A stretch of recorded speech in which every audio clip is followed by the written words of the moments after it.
Hi there, I'm Frank Crenshaw. This is Frank's Plastic Modeling Page, and this is day 5 of my Seawolf build. I have all the controls on the sub now. I'm not sure what they're called. I want to say rudder, but I'm sure they're not called rudder. The planes, dive planes, the bow planes. Everything's attached. Everything's square. It looks really good. I still have a few humps where because I used this plastic based glue, putty stuff. This stuff degasses over time, and it literally can take days for it to reach its final state. One of the problems with this plastic putty is, within a day or two, you can sand it off and it'll look great, and then the next day you'll come back and the putty will have shrunk, and that's kind of what's happened here.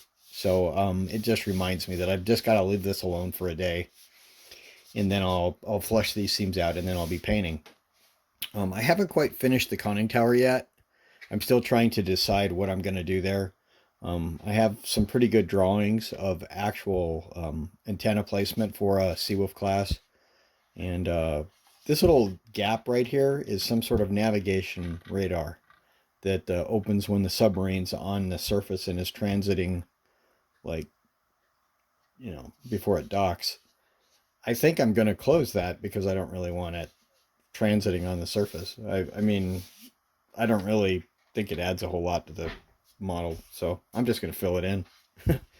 I might do a little bit of detail here where the crew steps out, and if I can figure out how to find some 1/144th scale figures, I might try to actually 3D print some guys that I could pose in this well. That'd be kind of fun, but I'm not thinking that'll happen in the next week.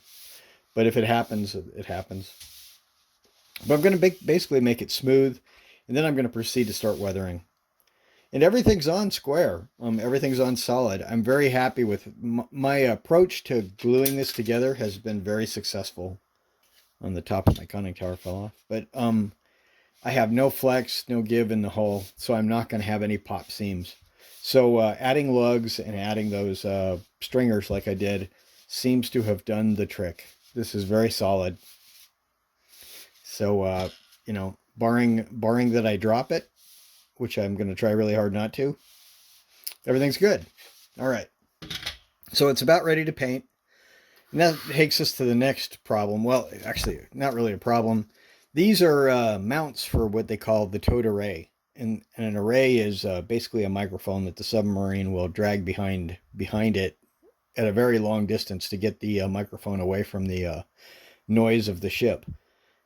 And it just makes it much easier for them to detect things, and it also puts a microphone in the baffles of the sub so it's not blind in its rear. And anyway, it's just a little, they call it the doghouse, but it's just a little thing that it's probably just a winch in here with a cable, and then the array would, string out behind the sub this way, back beyond the propellers.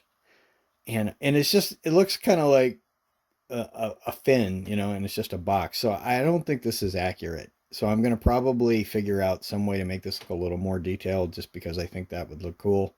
Not a big deal, not hard to do, but I am going to do that. And it will be all fantasy because I have nothing to base it off of. Um, so I have done some reading and some looking, and Trumpeter provides this representation of what they call the pump jet. And the way they have you put it together is you put in these two baffle pieces, and then there's this really flat prop that sits on the top, and you put that together, and that's supposed to be your pump jet. Now, everything I've seen, that isn't at all what they look like. Not at all. In fact, it looks more like the props in the middle. And the prop's shaped different. It isn't shaped like a standard submarine prop. It looks a little different. I found a few things that kind of indicate that this has to be done differently. So I'm pondering, and I'm not sure it'll happen for the 2 week build. I might just throw this together and stick it on there and say, hey, I finished. But for the long term, I'm going to design a new one of these in 3D and print it out. I'm going to make a different, it's going to be different shape. It's going to be different size. It's going to be different. So I might do that. And anyway, that's where I'm at on day 5. So now it's just literally letting glue dry and And then we'll, the next time we pick up, I probably will have some paint on this. So thank you for watching.